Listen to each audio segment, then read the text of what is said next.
Je suis ravi de vous retrouver ici à Deauville au 28e rencontre de l'AMRAE en présence de Hervé Houdard sur le plateau de News Assurance Pro. Bonjour Hervé Houdard. Bonjour. Vous êtes le vice-président du directoire, le directeur général de Siaci Saint-Honoré. Ma question, comme pour tout le monde, comment s'est passé votre exercice 2019 ? Est-ce qu'il a bien performé comme l'exercice précédent ? On peut dire que oui, satisfaisant, avec une croissance qui sera tout à fait raisonnable et raisonnée. Nous devrions dépasser allègrement les 450 millions d'euros de chiffre d'affaires cette année et être dans la continuité de ce que nous avons construit sur ces dernières années. On a fait une petite statistique et des petits résultats. Le chiffre d'affaires de l'entreprise a progressé de 85% sur les 5 dernières années. Donc on en est particulièrement satisfait. Après, il faut travailler autour de tout ça et notre principal objectif demeure d'actualité, celui que nous avons fixé il y a 5 ans, à savoir d'atteindre ou de dépasser les 500 millions d'euros de chiffre d'affaires à la fin de l'exercice 2020. Très bien. On évolue aujourd'hui dans un contexte tarifaire un peu compliqué. Vous, en tant que courtier, en tant que gros joueur de la place, comment est-ce que vous gérez ça ? Est-ce que ça complexifie un peu les rapports avec les clients, avec les porteurs de risques ? Oui, alors c'est pas nouveau. On a eu des renouvellements compliqués.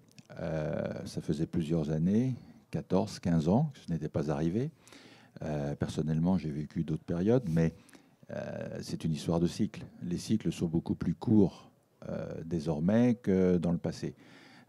On avait une époque des cycles de 7-8 ans. Là, on est passé à 14 ans. Je parierais sur un cycle très court, cette fois-ci, de 2-3 ans. Mais oui, ça a été compliqué, comme pour tout le monde.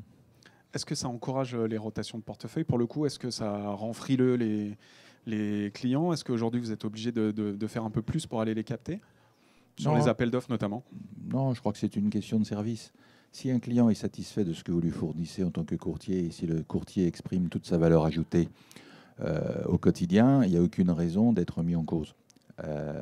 Après, il est sûr que le facteur prix, le facteur capacité est très important. À terme, on verra bien, mais je crois que si les courtiers, et particulièrement Siaci Saint-Honoré, savent très bien faire ce qu'il faut pour leurs clients, je ne vois aucune ambiguïté dans la relation clientèle. Est-ce qu'on peut revenir un peu sur quelques acquisitions que vous avez faites en 2019 ? J'imagine qu'elles ont participé à la hausse de votre chiffre d'affaires. Oui, mais de manière moins significative que par le passé, puisque cette année, on a closé définitivement des dossiers comme CLC Assurance à Bordeaux, comme Cambiaso Risso en Italie. On a fait de nouvelles acquisitions comme Adding.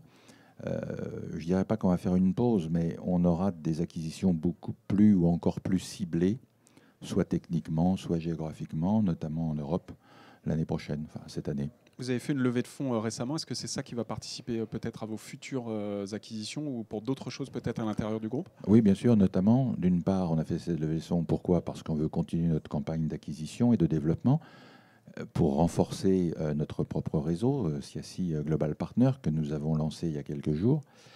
Et aussi pour financer la totalité de nos investissements, notamment dans l'informatique, l'IT, le digital, l'intelligence artificielle. Et c'est pour ça qu'on a fait cette augmentation de capital pour combiner la croissance de la maison.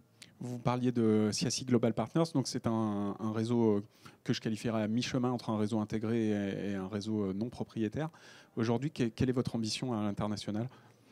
Elle est très simple, on veut être une alternative à ce qui existe. Aujourd'hui, on a un réseau propre de 42 bureaux dans le monde, plus au total, ça nous fait 170 bureaux représentation dans le monde entier. Mais c'est notre propre réseau. Très bien. Une dernière question, Hervé Houdard. Est-ce que aujourd'hui, vous avez des perspectives de développement ou comment vous voyez un petit peu l'avenir du groupe à horizon 2-3 ans ? Est-ce que vous êtes fixé encore de nouveaux caps ? On sait que vous avez fait une très grosse croissance, vous l'avez dit, ces 5 dernières années. Est-ce qu'il ne faut pas prendre le temps un petit peu de digérer tout ce qui a été fait ou vous allez continuer à accélérer ? Les deux. Mais il est certain qu'on doit faire non pas une pause, mais structurer, organiser la compagnie. On doit digérer tout ce que l'on a fait sur les 4-5 dernières années, mais il ne faut jamais s'arrêter. Si vous arrêtez, c'est pas bon du tout. Donc il faut continuer dans ce que nous faisons, mais il faut également structurer, harmoniser et bien digérer tout ce que l'on a fait sur les dernières années. Très bien, merci Hervé Houdard. Merci. Moi, je vous donne rendez-vous sur newsassurancepro.com pour d'autres vidéos ici à l'AMRAE.